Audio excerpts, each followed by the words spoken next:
बच्चों, मैं आपको ऑनलाइन क्लासेस में नौबत खाने में इबादत ये पाठ पढ़ा रही हूँ, जिसमें मैंने कल आपको सारांश समझाते हुए इसी पाठ में मैंने पहला काव्य खंड आप लोगों को लिखाया था। गद्य खंड के प्रश्नोत्तर मैंने आप लोगों को कराए थे। आज मैं उसी का सारांश समझाते हुए आपको सारांश समझाते हुए गद्यांश दूसरा गद्यांश समझाने जा रही हूँ। इसमें मैंने बताया था कि यह नौबत खाने में इबादत प्रसिद्ध शहनाई वादक बिस्मिल्लाह खां के जीवन पर आधारित पाठ है। इस पाठ में बालाजी में शहनाई वादन, यहाँ पर लेखक कहता है, इसके लेखक हैं यतीन्द्र मिश्र। लेखक कहते हैं कि सन 1916 से 1922 तक का समय काशी के पंचगंगा घाट पर बालाजी के मंदिर की डोरी पे से मंगल ध्वनि आती है। इस समय अमरुद्दीन यानी अब्दुल्ला खां अभी 6 वर्ष के थे और उनका बड़ा भाई शमूद्दीन 9 वर्ष का था। उनके मामूजान सादिक हुसैन और अली बख्श देश के जाने माने शहनाई वादक थे। वह अपने दिन की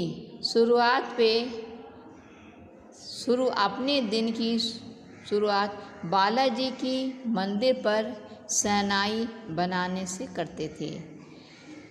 उमराव गांव अब्दुल्ला खां की जन्मभूमि है। इसके अतिरिक्त इसका कोई विशेष इतिहास नहीं, इसका कोई स्थान नहीं है। डुमरांव में सोन नदी है, जिसके किनारे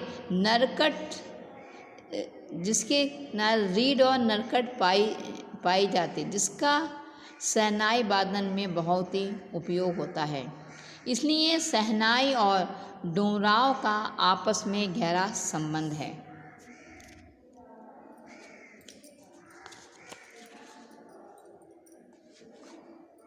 अमरुद्दीन अभी 14 वर्ष के थे, क्योंकि जन्म के बाद ये अपने मामा के पास आ गए थे, अपने ननिहाल में आ गए थे। अमरुद्दीन जब 14 वर्ष के थे तब वह प्रतिदिन बालाजी के मंदिर में रियाज करने जाते थे। उस रास्ते से जाना पसंद करते थे जहाँ पर रसूलन भाई और बतुलन भाई नामक 2 बहनों का ठिकाना है। वे सुबह इसलिए जाते थे कि सुबह ठुमरी, थप्पे, दादरा गाती मिलती थी। अब्दुल्ला मानते हैं कि बचपन में इन्हीं 2 बहनों ने उन्हें संगीत की प्रेरणा दी। शहनाई का इतिहास बिस्मिल्लाह खां की कामना थी। बिस्मिल्लाह खां यानी कि अमरुद्दीन पिछले 80 वर्षों से खुदा से एक ही नेमत मांगते हैं, एक ही दुआ मांगते हैं, सच्चे सुर की। इसी से वे हर रोज़ खुदा के सामने झुकते हैं। वे खुदा से कहते हैं, हे खुदा, ऐसा सच्चा सुर दे जिसकी में तासीर हो, जिसकी तासीर से लोगों की आँखों से आंसू निकल आए। उन्हें विश्वास है कि खुदा एक दिन उन्हें सुर का फल अवश्य देगा। बिस्मिल्लाह खां की स्थिति उस हिरन जैसी थी जिसकी की नाभि में कस्तूरी होती है, लेकिन वह उसे बाहर खोजता फिरता है। यानी कि बिस्मिल्लाह खां स्वयं एक अच्छे शहनाई वादक थे, तब भी वह अच्छे सुर की तलाश में रहते थे। बिस्मिल्लाह खां की शहनाई के साथ मुहर्रम का त्यौहार भी जुड़ा रहता है। बिस्मिल्लाह खां और उनके वंशज के मुहर्रम में शौक मनाते हैं। 10 दिनों तक वह कोई संगीत का कार्यक्रम नहीं करते, ना ही शहनाई बजाई जाती है। 8वीं तारीख को अब्दुल्ला खां जो है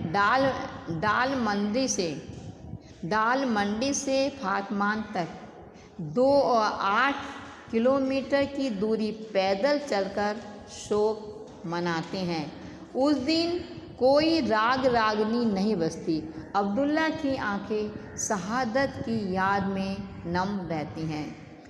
अब्दुल्ला यानी कि बिस्मिल्लाह खां अपनी जवानी के दिनों को याद करते हैं। उन्हें कुलसुम हलवाइन की कचौड़ी और सुलोचना को याद करते हैं। सुलोचना उनकी फेवरेट हीरोइन थी, उनकी मनपसंद हीरोइन थी। वह उन्हें याद करके वह आज भी हंस पड़ते हैं। उन्हें बचपन की अनेक बातें याद हैं। अमरुद्दीन अभी 4 साल के ही थे, यानी बिस्मिल्लाह खां अभी 4 साल के ही थे कि जब उनके नाना शहनाई बजाते हुए थे, वह सुनता था। जाने पर शहनाइयों की भीड़ से वह अपनी नाना की मीठी वाली शहनाई ही खोजता था। इसी प्रकार उसके मामू जब शहनाई बजाते हुए सम पर आते थे, तब जो है अब्दुल्ला धड़ से एक पत्थर ज़मीन पर मारता था।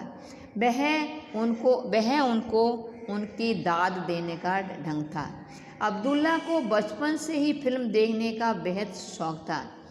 उनके मामू, मौसी और नाना से वह 2-2 पैसे लेकर लंबी लाइन में लगकर सुलोचना की फिल्म देखा करते थे। उन्हें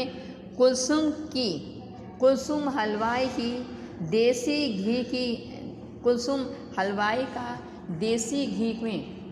देसी घी के में कचौड़ी तलना संगीत में लगता था। बालाजी काशी में संगीत कार्यक्रम प्राचीन काल से चला आ रहा है। हनुमान जयंती के पर संकट मोचन मंदिर में हर साल अब्दुल्ला उपस्थित रहते थे। वह खां साहब की काशी के विश्वनाथ के प्रति अपार श्रद्धा है।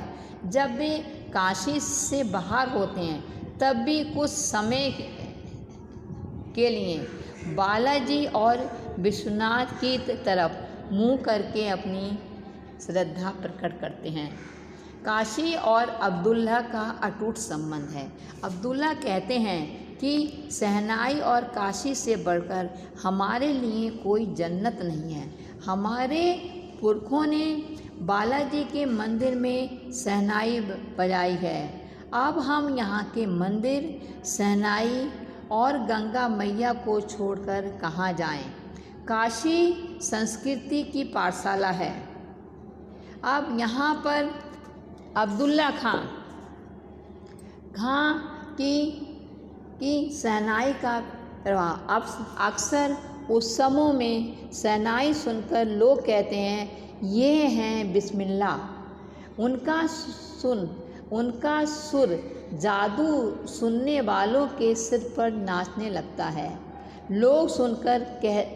लोग सुभान अल्लाह कहते हैं। तब अब्दुल्ला अहमदिल्लाह कहते हैं। बिस्मिल्लाह ने अपनी अजान की तासीर को शहनाई में समा दिया है। देखते ही देखते 1.5 शतक का साज 2 शतक का बन गया। एक दिन बिस्मिल्लाह खां की शिष्या ने डरते डरते कहा था, बाबा आप भारत रत्न पा चुके हैं, तब यह फटी हुई तहमत क्यों पहनते हैं? तब अब्दुल खां साहब ने मुड़कर मुस्कुराए और कहा, पगली, भारत रत्न हमको सहनाई पर मिला है लुंगिया पे नहीं। तुम लोगों की तरह बनाव श्रृंगार देखते हो तो उम्र ही बीत जाती और चुकती नहीं सहनाई। अब काशी की प्राचीन परंपराओं से बिस्मिल्लाह खां को बहुत मोह है। उन्हें देसी बिस्मिल्लाह खां का पक्का माहौल मलाई बेचने वालों की तरह नदारत करता है। अब देसी घी की कचौड़ी और जलेबी में बात नहीं थी। उन्हें अफसोस है कि गायक अपने संगतकारों के प्रति आदर नहीं करते। काशी में विश्वनाथ और बिस्मिल्लाह खां का जिस प्रकार अटूट संबंध है, उसी प्रकार मुहर्रम, ताजिया, होली, अबीर, गुलाल की गंगा जमनी संस्कृति एक दूसरे की प्रतीक है। बिस्मिल्लाह खां को भारत रत्न के अतिरिक्त अनेक विश्वविद्यालयों से मानद उपाधियां मिली हैं। पद्म विभूषण मिला है। वे लगातार 80 वर्षों तक संगीत के नायक बने रहे। उन्होंने इतना लंबा समय संगीत की संपूर्णता सीखने के लिए समर्पित किया। तो इस प्रकार बच्चों, मैंने आपको एक बार फिर से इस पाठ का सारांश समझा दिया है। अब इसी पाठ का दूसरा जो मैंने आपको जो गद्यांश करना है वह यह है, अवसर समारोह में उत्सवों में दुनिया कहती है ये है बिस्मिल्लाह खां, ये हैं बिस्मिल्लाह खां। बिस्मिल्लाह खां का मतलब है बिस्मिल्लाह खां की सहनाई। सहनाई का तात्पर्य है बिस्मिल्लाह खां का हाथ। हाथ से आशय है कि इतना भर कि बिस्मिल्लाह खां की फूंक और सहनाई की जादुई आवाज़ का असर हमारे सिर पर चढ़कर बोलने लगता है। सहनाई में सरगम भरा है। खां साहब को ताल मालूम है, राग मालूम है, ऐसा नहीं कि बेताले हो जाएंगे। सहनाई में 7 सुर लेकर निकल पड़े हैं। सहनाई में परवरदिगार गंगा मैया उस्ताद की नसीहत लेकर उतर पड़े हैं। दुनिया कहती है सुभान अल्लाह, इस पर बिस्मिल्लाह कहते हैं अल्हम्दुलिल्लाह। छोटी छोटी उपज से मिलकर एक बड़ा आकार बनता है। सहनाई का करतब शुरू होने लगता है। बिस्मिल्लाह खां का संसार सुरीला हुआ। फूंक में अजान का तासीर उतरती चली आई है। तो इसके मैंने जो प्रश्न आप लोगों को करने हैं वह इस प्रकार से हैं।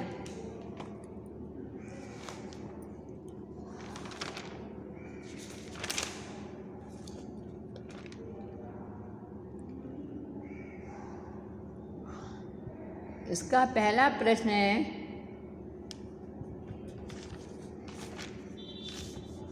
दुनिया में बिस्मिल्लाह खां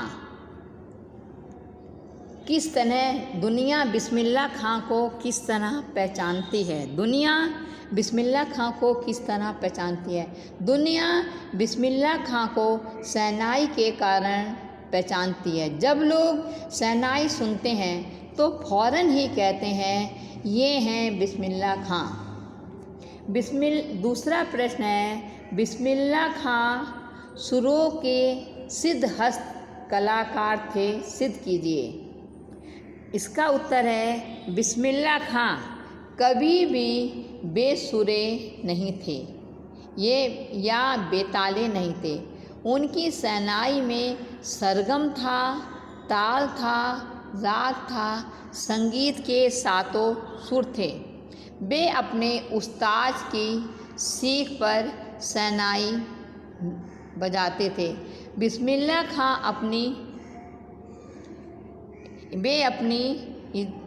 अपनी उस्ताद की सीख पर, यानी जो उनके गुरु ने सिखाया था उसी पर वे शहनाई बजाते थे। तीसरा प्रश्न है, बिस्मिल्लाह खां अपनी शहनाई की प्रशंसा सुनकर क्या कहते थे? इसका उत्तर है, बिस्मिल्लाह खां अपनी शहनाई की प्रशंसा सुनकर कहते थे अल्हम्दुलिल्लाह, अर्थात सब प्रशंसा ईश्वर को समर्पित है। फिर है चौथा प्रश्न है, बिस्मिल्लाह खां की शहनाई में किसका असर था?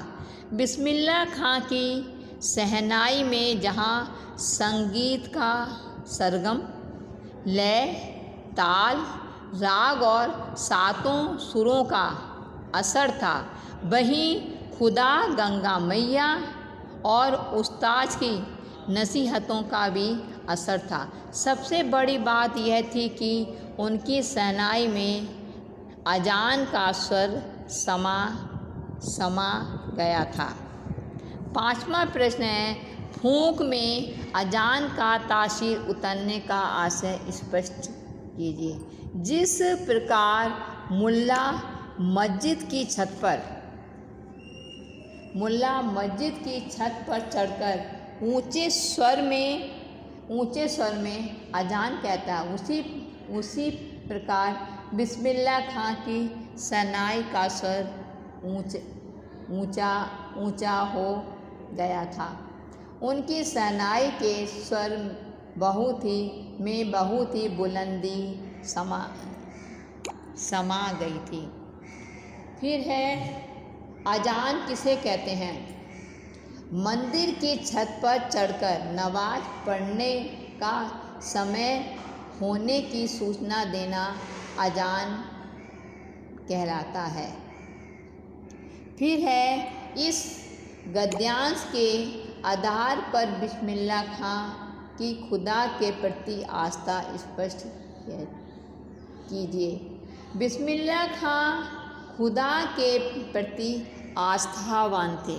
बिस्मिल्लाह खां खुदा के प्रति आस्थावान थे।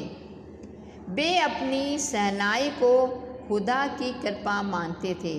जब भी कोई उनकी शहनाई की प्रशंसा करता तो वे सारी प्रशंसा का पात्र खुदा को मानते थे। सुबहान अल्लाह का जवाब अल्हम्दुलिल्लाह के रूप में दिया करते थे। फिर से बता रही हैं क्वेश्चन कि बिस्मिल्लाह खां खुदा के इस गद्यांश के प्रश्न है, इस गद्यांश के आधार पर बिस्मिल्लाह खां की खुदा के प्रति आस्था स्पष्ट कीजिए। उसका है, बिस्मिल्लाह खां खुदा के प्रति आस्थावान थे। वे अपनी शहनाई को खुदा की कृपा मानते थे। जब भी कोई उनकी शहनाई की प्रशंसा करता तो वे सारी प्रशंसा का पात्र खुदा को मानते थे। सुबहान अल्लाह का जवाब अल्हम्दुलिल्लाह के रूप में दिया करते थे। तो इस प्रकार बच्चों, जो प्रश्न मैंने आपको जो समझाए हैं कि दूसरे गद्यांश है, ये देखिए पेज नंबर जो है 120 में अक्सर समारोह से लेकर तासीर उतरती चली आई। इसके मैंने 5 क्वेश्चन समझा दिए हैं। जैसे पहला है, बिस्मिल्लाह खां को शहनाई का मंगल ध्वनि का इसका पहला क्वेश्चन है, दुनिया बिस्मिल्लाह खां को किस तरह पहचानती है। दूसरा क्वेश्चन है, बिस्मिल्लाह खां सुरों के सिद्धहस्त कलाकार थे, सिद्ध कीजिए। बिस्मिल्लाह खां अपनी शहनाई की प्रशंसा सुनकर क्या कहते थे। चौथा है बिस्मिल्लाह खां की शहनाई में किसका असर था। फूंक में अजान का तासीर उतरने का क्या आशय है।